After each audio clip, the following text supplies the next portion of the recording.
Secondly, there were reports of a plane, the same plane that brought migrants to Martha's Vineyard last week, potentially bringing migrants to the president's home state of Delaware. Is the White House tracking that situation? Is it working with state and local partners to help provide shelter and resources to those migrants? So yes, we have received word of the flights, and yes, we are coordinating closely with state officials and local service providers who are prepared to welcome these families in an orderly manner as they pursue their asylum claims. Thanks, Karine. Staying on the border and the record number of arrests that we are seeing, the president campaigned on addressing the root causes of migration. He's been in office now for almost 2 years. We are seeing these apprehensions reach record levels. What exactly went wrong here? So let me just give you, just to put it into context and talk a little bit about the facts of what you just mentioned, the numbers that we have seen that was announced by DHS yesterday. So first, these people are fleeing communism, as we have said, as you heard DHS say as well. Falling authoritarian regimes in Venezuela, Nicaragua, and Cuba are causing a new migration challenge across the Western Hemisphere. So what we're seeing is a new, definitely a new pattern. So not just our southern border as well, but our western, clearly, hemisphere. But meanwhile, migration from Mexico and northern Central America has come down for 3 consecutive months and is down by nearly half. And what we saw, the increase with Nicaragua, Venezuela, and Cuba is up by 121%. So there is a change in the pattern that we have seen most recently. But what we are doing, what we can to work with our regional partners to address this new challenge and process individuals as safely, orderly, and humane way. That is a campaign commitment that the president has made and continues to move forward with. But you have to remember that not everyone who arrives at the border gets to stay. There is a process in place that we have been moving forward with. You heard us talk about the individual encounters at the border has increased in this year historically than any other year. DHS continues to expel migrants as required by court order under CDC's Title 42.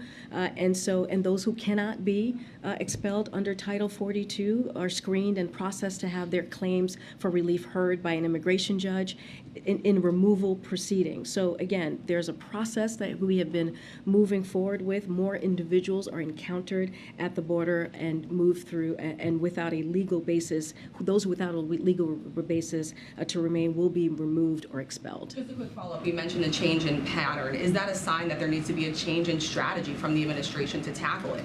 I think that what we have been able to do, again, more individuals encountered, yes, at the border, and with those without a legal process who remain are removed and expelled this year more than any other year.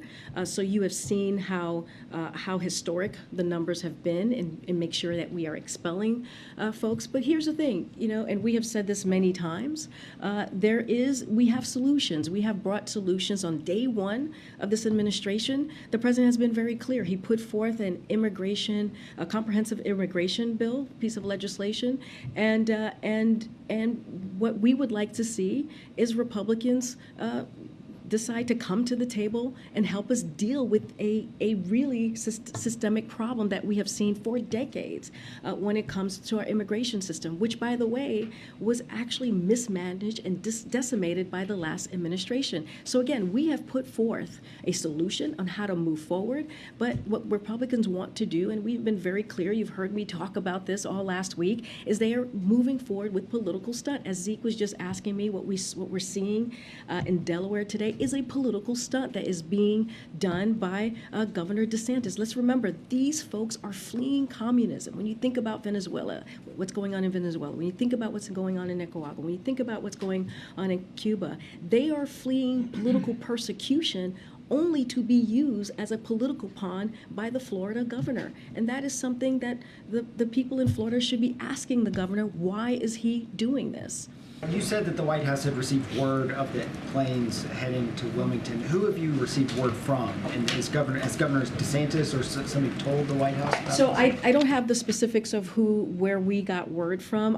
I can tell you that we've been closely coordinating with the folks in Delaware, the officials in Delaware. What I can tell you that our heads up did not come from Governor DeSantis, because his only goal is, as he's made it really clear, is to create chaos and use immigrants fleeing communism as political pawns. So it's about creating political theater for him. It's not about getting to a solution. We have a solution in front of us that we are happy to have bipartisanship on an issue that has been a broken system when we look at the immigration system.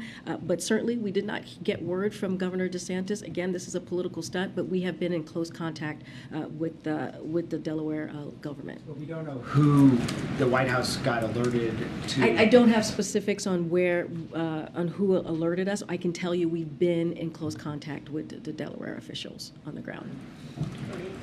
Thanks, Corinne. Did the White House ever try to get in touch with Governor DeSantis or Governor Abbott about this to try to reach some type of understanding or a solution? I mean, there's no understanding to be reached. They are using people who are leaving a communist countries as political stunt. Instead of maybe what they should do is call on their senators in their state, call on Senator Marco Rubio.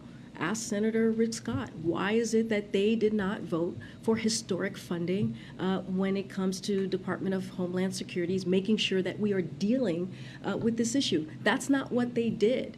This is, again, a political stunt that they are taking for their own political narrative. It is not about really dealing with what is happening and coming up with a solution. In terms of that, and understanding that the White House does not support the use of people as a political stunt, but does the White House support the idea, the concepts of states further from the border accepting some more migrants, kind of sharing some of the burden of state resources being used by increasing number of migrants, whether they be from Venezuela, Cuba, or Nicaragua? So the way that we see it is alerting Fox News and not city or state officials about a plan to abandon children fleeing communism on the side of the street is not burden sharing. That is not the definition that we see of burden sharing. It is a cruel, premeditated political stunt. That is not what that is what they are doing. And so we're always happy to have conversations about ways to further improve border processing, and we could be doing more if Republicans in Congress would stop blocking our efforts to pass comprehensive immigration reform and also funding, historical funding for DHS. So again, this is not what border sharing looks like. They have used the lives of people who are fleeing persecution from communist countries, using them as a political stunt. If the governors were more open about and transparent, would that be more acceptable? What we are saying is the president has put forward, on day one, he put forward a comprehensive immigration reform, ways to deal with what is at stake here, ways to deal with a broken immigration system. He put that forward on day one. And what we're asking is for Republicans in Congress to help us come up with a solution, to look at what this president put forward on day one. And they are not doing that. Instead, they're doing political stunts. I think I'm being pulled here. The president's about to speak, guys. Okay, thank you, everybody.